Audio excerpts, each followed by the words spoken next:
Welcome back to Wisecracks. We are coast to coast today. We got the Crack Man all the way across the country. Where are you? You're in New York right now, right? Yeah, I have my buddy Teddy Atlas has a charity event every year, Dr. Atlas Foundation, which was his dad. I'm going to that on Thursday night, like I always do every year. That's when It's a Dustin real big Poirier thing. goes to all the time, right? Dustin, yeah, he was so nice to me last year too. I never even put the pictures on Twitter yet. I'm a year behind. Imagine this, because I'm in the back room with all the different celebrities, and I spoke to him for a while, got a nice photo with him, and he's so personable, you know. Yeah. And to be honest with you, I think I said it last year when I came back from Staten Island. He's smaller than I thought. I thought I could just give him. I told you last year. I thought I can give him a big bear hug and he won't be able to get out. But I guess he will, right? Yeah, he probably could. I don't know. You're a big, strong guy, Bill. I don't know. Let's try it. Let's put that on Twitter. Your Twitter will pop. That gets 10 million views. I thought he was bigger than that. I don't know. I think all the guys, like Conor McGregor, I thought was bigger than he is. Well, so maybe Dustin's probably 5'9". Yeah. Ish, and he fights at 155. He used to fight at 145. So he probably walks around at 170. Give me one of the big guys, John. Give me a big guy. Like John Jones. Well, John Jones, I can't. Give me a big guy like one of those Paul Bunyan types. Or were they like? Was there guys 260 pounds? Oh, for sure. 300 pounds. Yeah, I mean, there's Francis Ngannou. He's no longer in the UFC, but I mean, he just fought Tyson Fury. I mean, he's every bit of 260. He won the fight. They robbed him. I think he did win the fight, to be honest. Yeah. I watched it a second time with no sound. It's always good because some of the the guys that are announcing and the commentators are idiots. Yeah. So not that they're idiots, but they're one way focused, maybe because of the promotional group. Yeah. Bob Arum gets in everyone's ear, so you don't know. Yeah. And I think the key also, and I think he won with no sound on. I like watching with no sound. I agree. So you're not influenced by announcers and stuff. And then also watch it with no sound, but root for the other guy, not the guy you want. Root for the other guy and watch it, and tell me if be fair and tell me if he won. You know what I mean? Like if you look at it from his standpoint, because not the guy. The guy you're rooting for, you're going to automatically. You see what you want to see when this happened. This happened. Yeah, correct. Yeah, very good, very good. Like anytime Jake would lose a decision back in the day in the UFC, if he lost a decision, I would watch the fight again, rooting for the other guy, and then I'd like to see how did I feel? Did I feel like we won? Did I feel like we lost? You know what I mean? You just you don't see it when you're watching your own guy. You just don't see it. Yeah. I'm going to go right into baseball here because I don't know if you heard this. I always want baseball. What's going on the last 24 hours with Ohtani?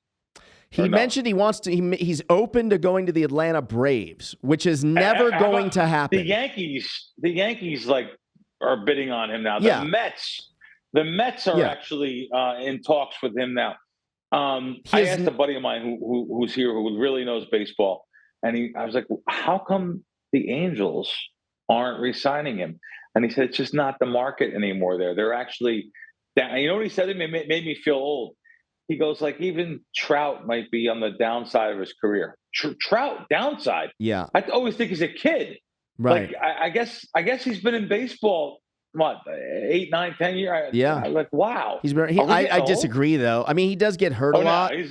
But he's great. Yeah, he's great. But that Ohtani has no intention of going to the Braves. That's nonsense. He's just trying to drive the price up. He's just creating. Isn't he getting Tommy John surgery or something? I thought I read that too. Something. I think he's. But he's not pitching next year. Yeah, he won't be pitching. But he how much money is this kid going to be worth? I mean, I say this kid. He's 29. Yeah. How much money? We're looking at maybe the biggest contract in baseball, I would think. I think the number, without the arm injury, I think the number would have been $500 million. I really do. Wow. But with the arm injury, I don't know. You don't think it was going to be $1 billion? Okay. With both? I thought he was going to be the first billion. You could argue that. I thought he was going to be the first $1 billion athlete. I'm not even kidding. You could argue that. George, that's a good point. I mean, because you are getting a double position there. I mean, it's pretty insane. He's 500. He's worth 500 mil as a pitcher and as a hitter. My friend Tanya Garrett lives right next door to Ohtani, and she asked me a question a couple weeks ago. She says, who's the best baseball player ever? And I immediately said, I wrote back, Barry Bonds, and anyone that says different doesn't know what they're talking about. She writes back, my neighbor would disagree with you. I said, well, your neighbor's an idiot. She says, my neighbor is Ohtani. And I paused and I was like, oh man, I forgot all about him. That might be the only argument I could entertain as far as a player that's better than Barry Bonds would be Ohtani. What do you think about that, Bill? Listen, I'm an old school guy. I go by a lot of the old. I'm really not into baseball like I used to be. I know the kid's great. I know he's going to, he's headed into one of these big giant contracts. But I just talked about this last night. I wish Bonds didn't get involved in that. He would have been in the Hall of Fame without any steroids. 100%. I mean, he was the best player without the juice, and he was the best player with the juice. He was so good. He was so good. How can he even get himself? And then my buddies were saying, I'm around some good baseball guys here. They know their baseball history and know baseball in general. They were like, even Roger Clemens, he made a comment to my friend that I'm getting 3 more years of $20+ million a year. And, you just want to take care of your family in the end. You don't care if you have to take something to make you play a little long or play a little harder. It's such a good point. It's such a good point. He would have been. And I get it. It's funny. We the public almost forces them into having to do those things because it's such big business. There's so much stress involved with being a big league athlete in any sport, baseball, football, basketball, hockey, whatever, all the pressure, all the millions you're making, your job is to perform. So you almost can't fault these guys for doing what they do. And like you said, like Roger said, he's got to take care of his family for 3 more years at $20 million a year. What do you want him to do? Or what do you want guys to do they're 37 and they're pitchers and they weren't Roger Clemens? They're just trying to make another $2 million. They want one more contract for $2 million, right? And it's like, and they're coming back from an injury, and they know that if they get on some gear, it's going to help their recovery, and they can still go out there and perform. How do you fault someone for doing that? Yeah, no, it's so true. And my buddy actually talked to Roger, so it was pretty interesting. Like, why would you do that those last couple of years? And I'll tell you, I don't think in their lifetime they're going to be allowed in the Hall of Fame. Just like when I was with Pete Rose a couple months back, it's a shame. I didn't realize Pete wanted to be the guy's 80 years old now. So it would be nice to see it in his own lifetime, and it's just not going to happen. It's not going to happen. I know. So. Yeah, I think it's crazy, man. I think they all belong in the Hall of Fame. I think the playing field was level. Back in that era, they were all on it. Just because they didn't get caught doesn't mean they weren't on it. Do you remember Billy Wagner played for the Astros, a lefty closer? Course. The guy was 5'10", throwing 101 miles per hour. Get out of town. Like, that guy was absolutely juiced. Sorry, of course I don't know for a fact, whatever. People are going to get in the comments now and freak out on me. But I've been around a lot of those guys, and you can't always go by what their body looks like. I mean, Lance Armstrong's a perfect example. No one ever looked at Lance Armstrong at any point in his career and said, that guy's on the sauce. Never. It doesn't mean just because you take it, you're going to look as big as Barry Bonds. It doesn't work that way. You have to eat, and it's not like you just inject and all of a sudden you're Superman. You got to eat, you got to train. There's so much that goes into it at that level. It's just a shame. No, you're right. You're right. You're absolutely right. I want to talk about something that in the casino business. Yes. My friends came in town, and they were over at one of the casinos, Stratosphere, which the dealers keep their own tips there. So it incentivizes them so differently than if you go to a crap table at another casino. But I seen something I didn't like. I had a lot of friends come in town. They stayed over there because the Strat took care of them, gave them seats for the Raiders, gave them seats for the Knights. And I seen that these guys were treated wrong by a couple of the dealers. They bought it at the crap table for, by the way, big money. Out of the 15 guys that came in, I'm friendly with 5 of them that are pretty close. That I know them. They're big gamblers. 3 of them are big gamblers. When I say big, they'll lose $20,000 or more on a trip. That's standard. Or they can win that much. My one friend that actually won $56,000 last time he was there in Stratosphere. So he comes in, he throws $10,000 down on the table. Immediately, the dealers I couldn't believe they did this. They were like, oh, you can put bets down for us too. That is a giant no-no. Oh, don't even get me started. Don't even get me started. This is happening everywhere. I'm surprised they would do that at the casino. Like guys that are showing up to a table with $10,000, they know how it works. They know they can put a bet down for you. You don't need to tell them that. But if you notice this happens everywhere, if you go to in the airport, for example, if you go to like Jamba Juice here at the airport, right? You'll put your card in, and then they'll turn the screen around so that you can sign, and then they'll say you can sign. It's just going to ask you one question.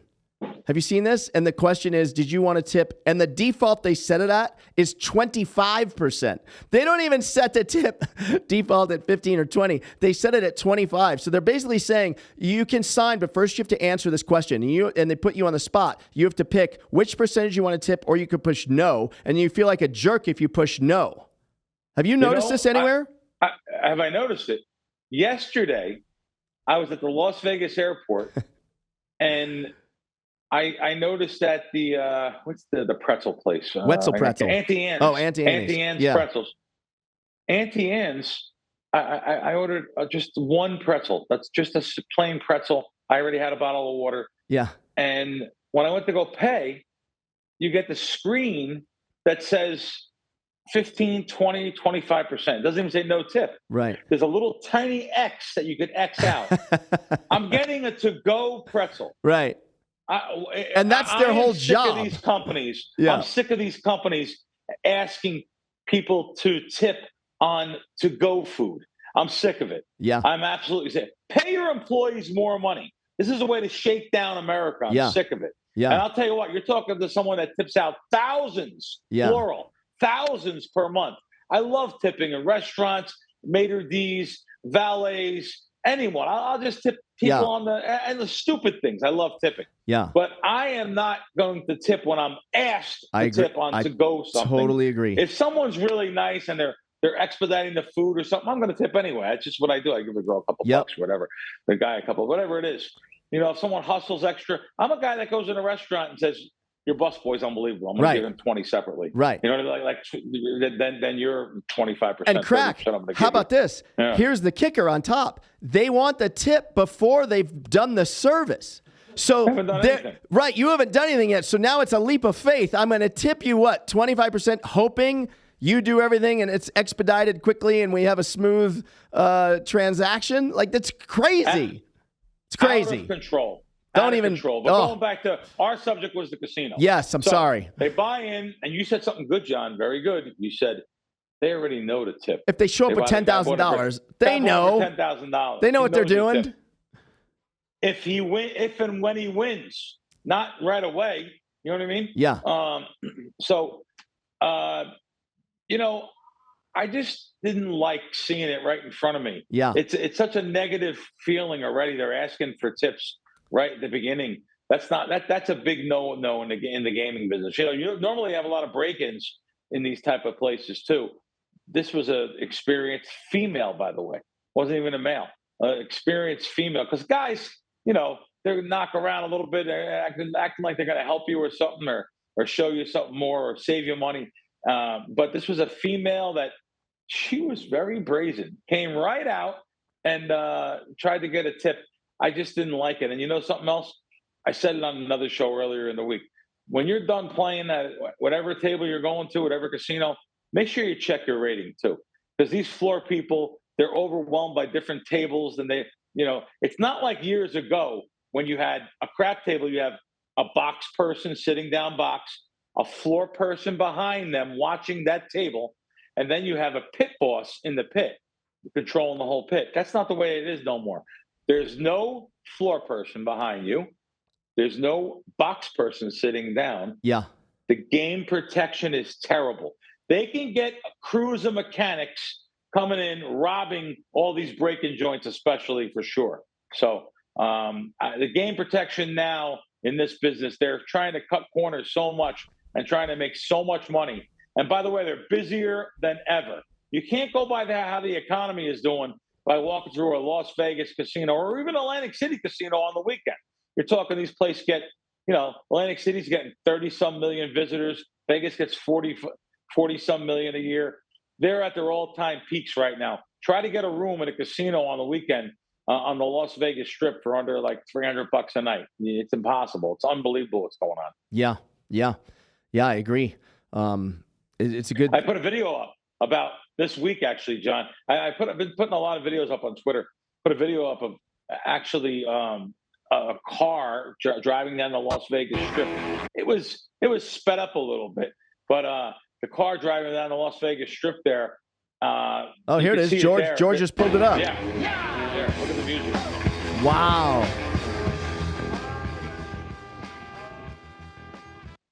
Look at that right in front of Treasure Island. Look at that thing. That is so cool. Yeah, no, I mean, there it's like advanced a little bit, and you'll see Fast Time, but that's right in front of. So I could go do that right now. Right now. I have to do that today. I'm going to the Wynn after this. It felt pretty cool. Yeah. Down that. It felt pretty cool. Down that side of the Strip, but it's still a disaster, though. Look at the beautiful casinos. They took down all the beautiful trees in front of Bellagio, and now, right now, as you can see, we're at the fabulous Four Corners there. The Bellagio's coming up on your right here. That's you driving? No. Oh, okay. Someone else. I just seen it, and I forwarded the video. It's pretty cool, though. This is so cool. That's the race. So, good luck with that, everybody. That's the race. That's the actual course. You're going to make a left there. You're going to go up to Colville, make a right, go up Harmon, and just. Yeah, the actual pit row photo that I saw, that right there, that came out amazing. That's Harmon and Colville. Yeah. That's the corner of Harmon and Colville right there. That does look really cool. I mean, I'm curious to see how it all plays out. Obviously, it's been a nightmare if you live here in Vegas for the last however many months. Absolute traffic nightmare. Like, I don't even want to go to the Strip. If I do go to the Strip, like George just said, I only want to go to Resorts World or Wynn because it's easier just to access. Like, you don't want to go to the middle of the Strip right now. You can't do it. No. It's awful. Yeah. It took me 1 hour last week to go from Paris to the freeway. 1 hour. Holy shit. That's sick. And I was stuck. So I couldn't get, I couldn't turn around. There's nothing I could do. I was just stuck. It was awful. I was so mad. Yeah. And I had to pee. Hey, Too John, much info? I want to also talk. That's all right. I also want to talk about the teasers in Las Vegas. Yeah. 6 point teasers are no longer $120 available anywhere in Vegas that I know of. Minus $1.20. It's $120 to win $100 on a 6 point teaser. This year, the players were definitely beating up teasers, and people like myself talking about it too. Probably it's out there in the spotlight. Listen, these sports books used to survive on 6 point even money and minus $1.10. How come they can't survive on $1.20? Yeah. Our sponsor, MyBookie.ag, our sponsor has 6 point 120 teasers. So I wanted to mention that. Some of the places in Vegas are charging $1.40 on that. So you're just not going to win. There's no way I can't beat me or any of the sharpest gambling syndicates in the world can't beat $1.40. So $1.20 at mybookie.ag. And I also want to talk about the bonus over there. So mybookie.ag has right now a 10% bonus, and that's just a one-time rollover. And so you want to bet and get your money right out? Fine. Sign up, mybookie.ag, give the code CRACK, K-R-A-C-K, 10% one-time rollover. That's key. Now, if you don't want to do that, if you want a bigger bonus, they'll give you a 50% bonus with a 10-time rollover. That's probably more like I would do, a professional. You're trying to keep a long-term relationship with a book. Why not get the 50%? I'm going to bet anyway with it, so I'm not looking to roll it over right away. But, I'll roll it over in a few weeks. So that's the two different bonus options. You have to mention the bonus code CRACK, K-R-A-C-K. Bill, look what I got right here. Oh, what'd you bring there? This is Astro. I can't move it. This is Allie Harding's dog. Allie has a podcast here, and this is little Astro, and he's. Oh, look at little Astro. Dogs are cool. I love this dog. Bill, I'm not even a dog guy. I'm an animal guy, but I'm a cat guy. I am obsessed with this little critter. I love. Normally, dogs. A dog licking me would freak me out. The more dogs I meet, the more. I better not even say it. I'm just a dog person. I love this little guy. Look how cute he is. I just wanted you to see little Astro because I know. No, he's great. You're Dogs a dog are great, guy, man. Yeah. I'm a dog person. They're they're unconditional. You come home no matter what, bad mood, good mood, whatever it is. Yeah. They're in a great mood, and I mean they're there to cheer you up. Bad day, doesn't matter. Good day. I follow a lot of dog people on Twitter. I also one of my people I give money to every year. I've given him at least $500 in 2023. Yeah, throw Astro a couple of bucks, Bill. Throw Astro some money. This guy is. I'm actually going to pull him up though, because he's one of my main guys. Niall, Niall Harbison.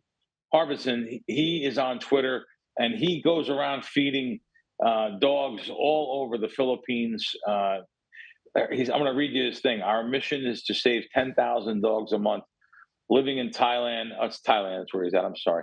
Read more about the dogs and help out the link below. I've given him money so many times. He's saved so many dogs. And like I said, I'm a dog person. Yeah. I'm obsessed with Astro.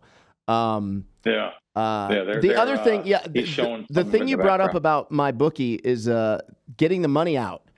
It's hard to get the money out. You know, I don't realize sometimes people want to get a one-time withdrawal right away, though. I don't realize that I'm a long-term bettor, so people actually could pull their money out right away. And what you're talking about, what do you mean hard to get the money out?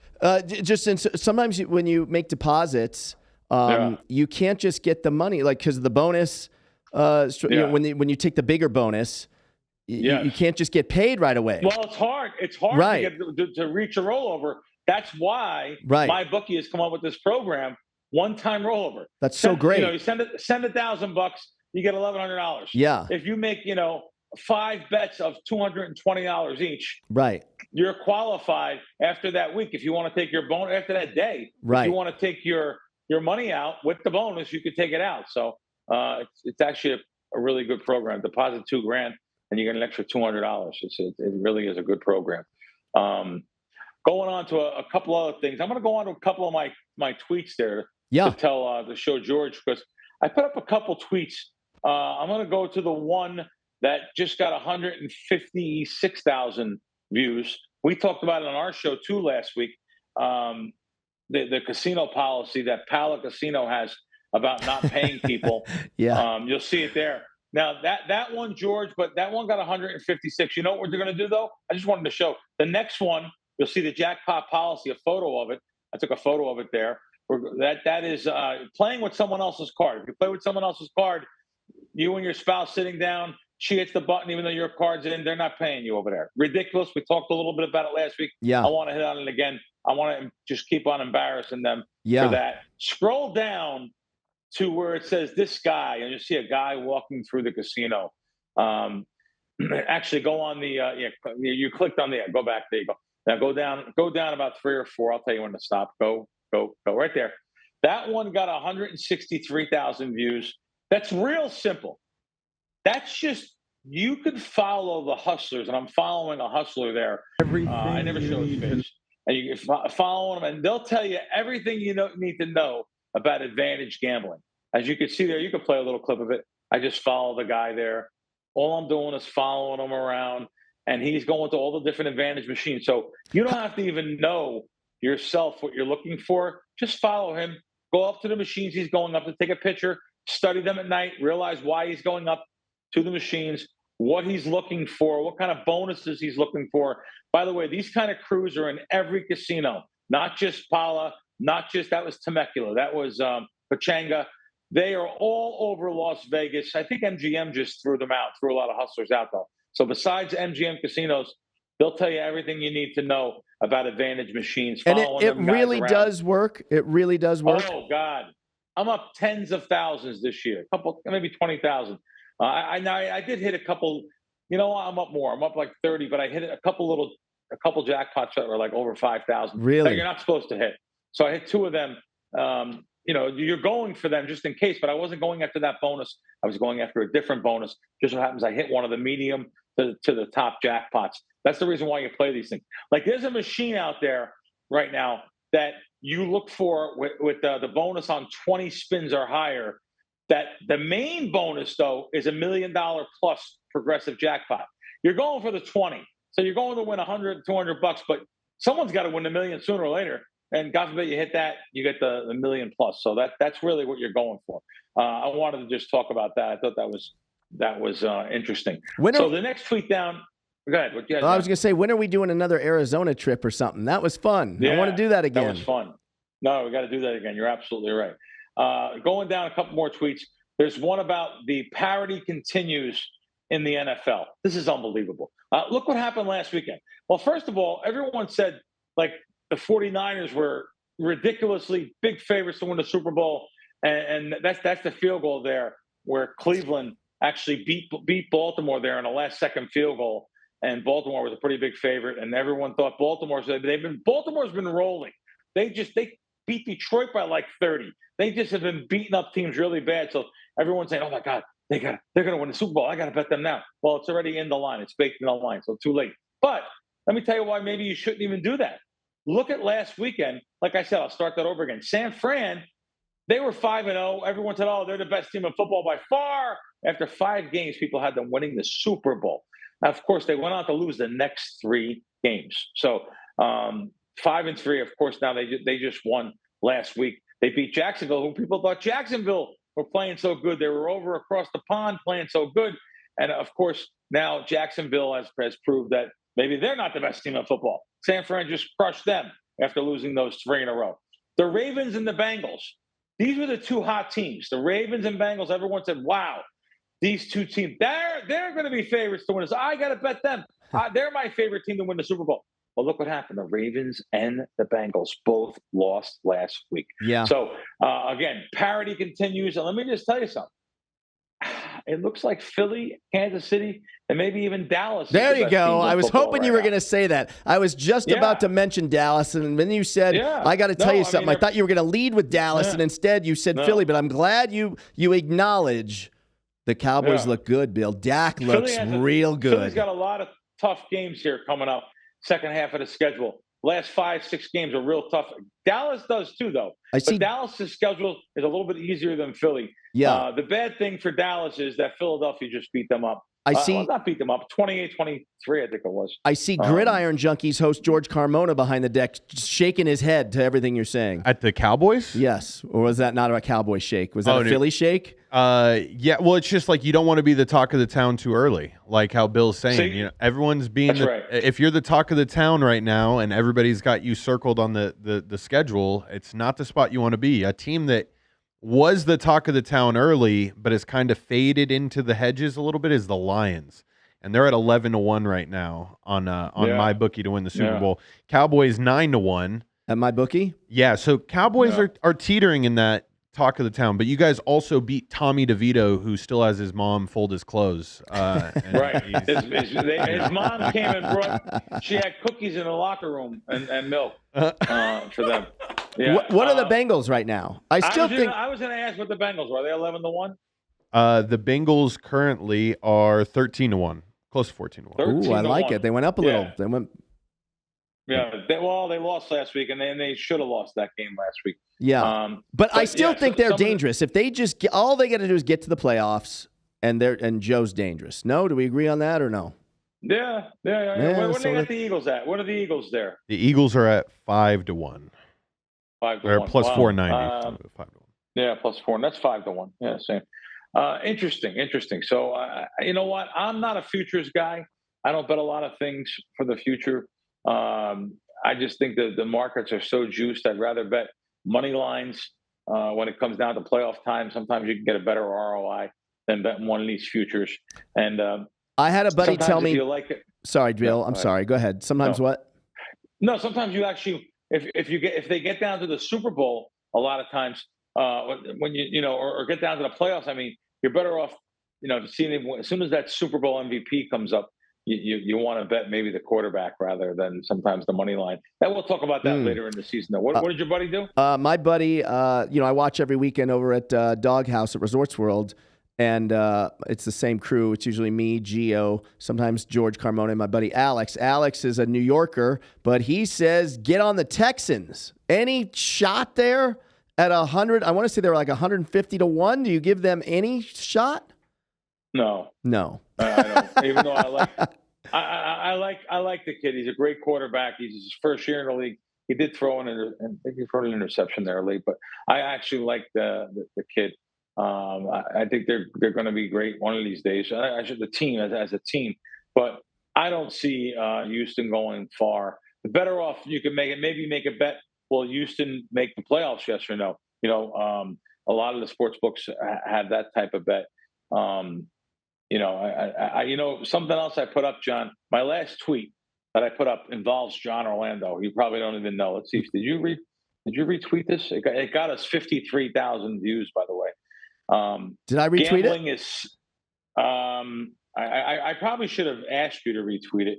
Let's see. I got to get better on Twitter. You're the only person on Twitter I really follow. I mean, I know I follow people, but that I really pay attention to is you. Yeah, no, we only got 53,000 views. I understand. But no, it's right there. What? 53,000 views.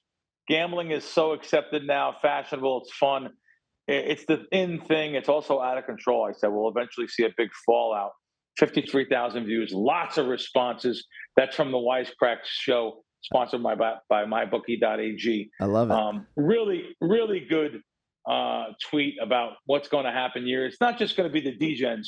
It's going to be the professionals, the Wall Street guys, the doctors, the lawyers, the businessmen, people that you wouldn't think would a lot of girls wrap themselves up. A lot of females. A lot of girls. Especially the online casino side.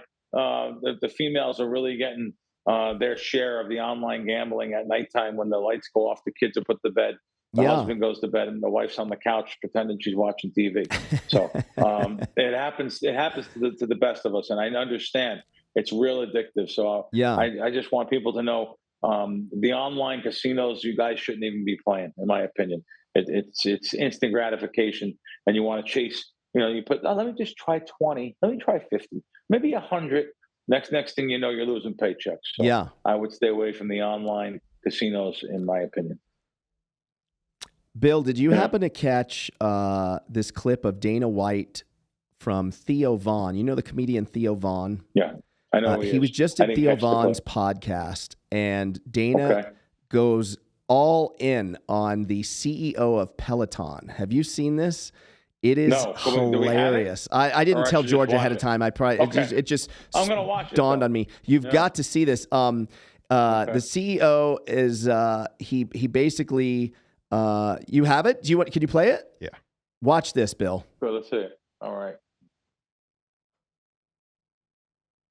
Amazing that you have this that quick. Good job. Junior on, and we had a couple companies call after that, and my advertiser was like, "You guys need to take the episode down." What sponsor did it? Who was it? Let me think, and I'm not afraid to name them. I don't know if I remember. I really don't. All right. I don't know if I believe you, but okay. That's fair.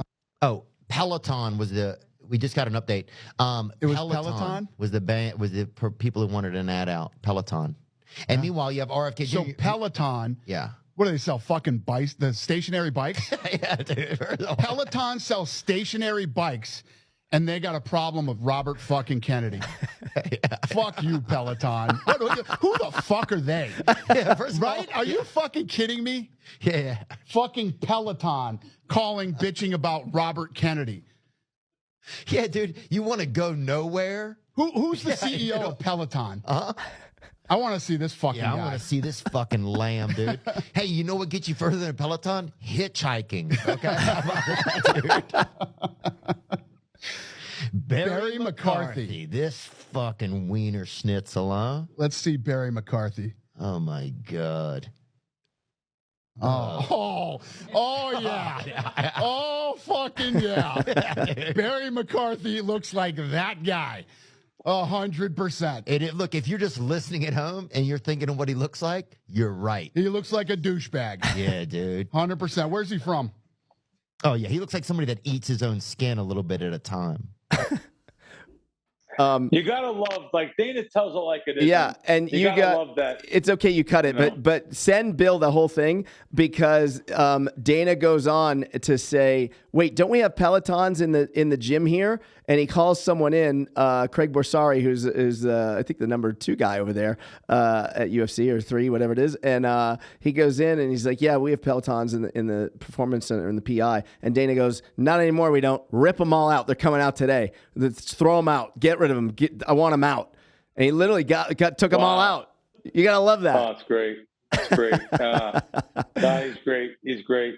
How have you been hanging out with him lately? I haven't. He was in New York for the fight last week, and he just got back in town. I'll probably see him maybe later tonight. I got to go to an F1 event tonight, like a dinner party or whatever. That's hosted by. It's supposed to be good. Like Steve Aoki's going to be there. It's over at Marquee. I'll make you laugh. So I realized I still have the $1,000 chip he gave me. Come on. It's in my bag. I couldn't believe it. I was like, look at this. I never cashed this $1,000 chip yet. I will, but I never cashed it yet. But cool. Do we go back? Wait, Bill. Do we do this? Let's do that again. We go back, and do you put it all up on a hand with Dana? Yeah. I would put it up in a situation, or gamble with you on your. No, I have to. I'd gamble on your hand, like you sat. You sat in the right seat. I'm not going to get into this, but you sat in the right seat, the last seat there. But yeah, I'll gamble with you in a certain situation. We'll do that again when we get back. Okay, well, I like it. I guess that's all for this week, and I guess we'll see you guys next week on Wisecracks. Thanks for joining in. See you next time.